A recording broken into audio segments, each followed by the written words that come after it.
Саламатсыздар, урматтуу Чалкан медиа каналынын көрөрмандары, 12 февралга алынган өлкөбүздөгү акыркы сааттагы жаңылыктар менен сиздерди кайрадан тааныштырабыз. Каналга катталып ой пикирлериңиздер менен бөлүшүңүздөр.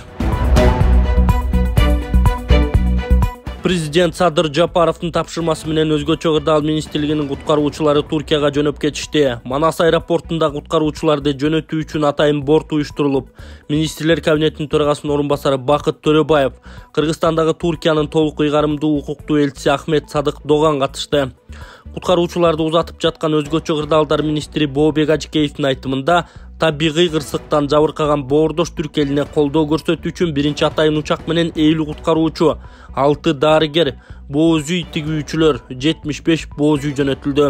Ал эми калган куткаруучулардан турган атайын топ бооз үйлөр дарылоого тиешелүү медициналык буюмдар, кийим-кече жана биринчи кезекте зарыл болгон керектүү буюмдар келе жаткан жуманын шейшемби күнү жеткирилмекчи. Белгилей кетсек, өзгөчө кырдаал министрлиги Кыргыз Республикасынын Туркиядагы элчилиги жана табигый кырсыктарды жана өзгөчө кырдаалдарды башкаруу башкармалыгы менен тыгыз кызматташтыкта иш алып барууда.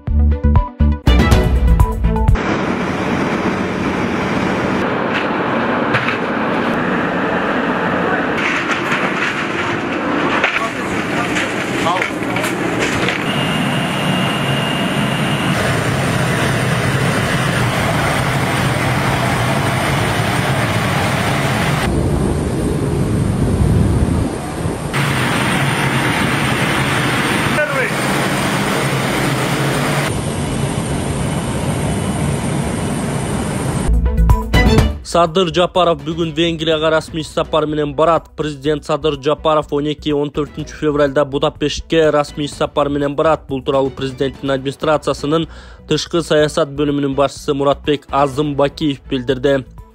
Маалыматка ылайык, сапардын алкагында мамлекет башчы Венгриянын президенти Каталин Новак менен эки тараптуу сүйлөшүүлөрдү жүргүзөт. Андан сырткары, Венгриянын улуттук ассамблеясынын спикери Ласло Кевер жана премьер-министри Виктор Орбан менен жолугушуусу да пландалууда. Бир катар эки тараптуу документтерге кол коюу мерчемделген. Мындан башка бул күндөрү Будапештте кыргыз жана венгриялык ири компаниялардын катышуусунда бизнес форум өтөт. Түркияда жер титирөө катталгандан бери 70-тен ашык кыргызстандык эвакуацияланды. Түркияда жер титирөө катталгандан бери 6 күндүн ичинде 70-тен ашык кыргызстандык жаран Анкара, Анталия, Алания шаарларындагы коопсуз аймактарга, ошондой эле Астана жана Ташкент шаарлары аркылуу Кыргызстанга эвакуацияланды. Бул тууралуу Кыргызстандын Туркиядагы элчилиги кабарлады. Бүгүн 12 февралда Газантеп шаарына учак барышы күтүлүүдө. Жеринде Кыргызстандын Туркиядагы элчиси Руслан Казакбаев жүрөт. Кырсык болгон аймактардагы Кыргызстандын жарандарына азык-түлүк, жылуу кийим-кече жана жууркан төшөк сыяктуу жардамдар көрсөтүлүүдө. Учурда дайынсыз жоголгон Кыргызстандын жарандары жок. Туркиядагы Кыргызстандын чет өлкөлүк мекемелерине кайрылуулар түшкөн мекендештер менен байланыш бар экени кабарланды. Кыргызстандын Туркиядагы чет өлкөлүк мекемелеринде түзүлгөн күнү түнү иштеген ыкчам штаб өз ишин улантууда. Акыркы бир нече күн ичинде 1600га жакын чалуулар жана билдирүүлөр иштелип чыкты. Кыргызстандын диаспораларынын өкүлдөрү активдүү колдоо жана жардам көрсөтүүдө. Ван, Анкара жана Стамбулдагы этникалык кыргыздардан турган ыктыярчылар топтору түзүлүп, жабыркаган аймактарга Кыргызстандан жөнөтүлгөн боз үйлөрдү тигүү үчүн жөнөтүлдү. Бишкектеги көп кабаттуу үйлөр канча балдык жер титирөөгө туруштук бере алат? Бишкекте курулуп жаткан үйлөр 9 балдык жер титирөөгө туруштук берет. Бул тууралуу мамлекеттик курулуш агенттигинин Бишкек шаардык архитектураны көзөмөлдөө жана курулуш башкармалыгынын башчысы Талант Иманакун уулу билдирди. Парламенттин мекенчил депутаттар тобунун жыйынында эл өкүлү Айбек Осмонов республикадагы көп кабаттуу турак жайлардын сейсмикалык туруктуулугу жөнүндө сураган. Жер кыртышына жараша болот. Негизинен 8-9 балга чейин туруштук бере тургандай болуп эсепке алынат. Ошого ылайыктуу экспертизалык корутундун негизинде курулуш иштери башталат. 9 балга чыдай турган болуп курулат, деди Иманакун уулу. Урматтуу эркектер, түндөсү туалетке бат-баттан каттап заара кылып, простатиттен кыйналып жатасыңарбы? Же төшөк маселесинде көйгөй жаралып, половой бессилие болуп жатасыңарбы?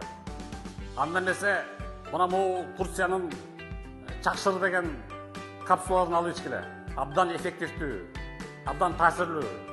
Жана ошондой эле урматтуу айымдар, силерге да циститтен жардам берет. телефондор толук маалымат алам десеңер, мына телефондор экранда турат, ошол жерге чалып келип алып кеткиле. Азыркы кыштын кыраган чилдесинде кол уустап, бут тоңуп, дене үшүп жүрөсүңөр, туурабы?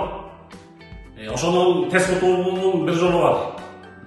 Кытайдын ин, ян, гел деген гели. Уну сыйпасаңар, канаңарга сыйпасаңар кечке ысып жүрөт, колуңарга сыйпасаңар кечке үшүбөй жүрөсүңөр. Абдан жандуу, абдан дары таасири күчтүү, ден соолуктуу, бекем болуучу каражат. Толук маалымат алганга келсе, экрандагы телефондорго кайрылыңыздар. Баткен менен Исфаранын акимдери жазгы тала жумуштарын тынч өткөрүүнү макулдашты. Баткен район акими Учкунбек Жоробаев Аксай айыл өкмөтүнүн Тумба жерлигинде Тажикстандын Исфара район төрагасы Баховадин Баходурзоода менен жолугушту. Бул туурасында акимчиликтен билдиришти. Жолугушууга эки тараптын күч түзүмдөрүнүн өкүлдөрү, райондук суу чарба башкармалыгынын жана башка тиешелүү органдардын жетекчилери катышкан. Чек ара, укук тартип, сугат суу, жазга карата арыктарды тазалоо иштерин макулдашуу менен жүргүзүү, чарба иштери боюнча башка күндөлүк жашоодо болуп жаткан маселелер туурасында сүйлөшүүлөр болду.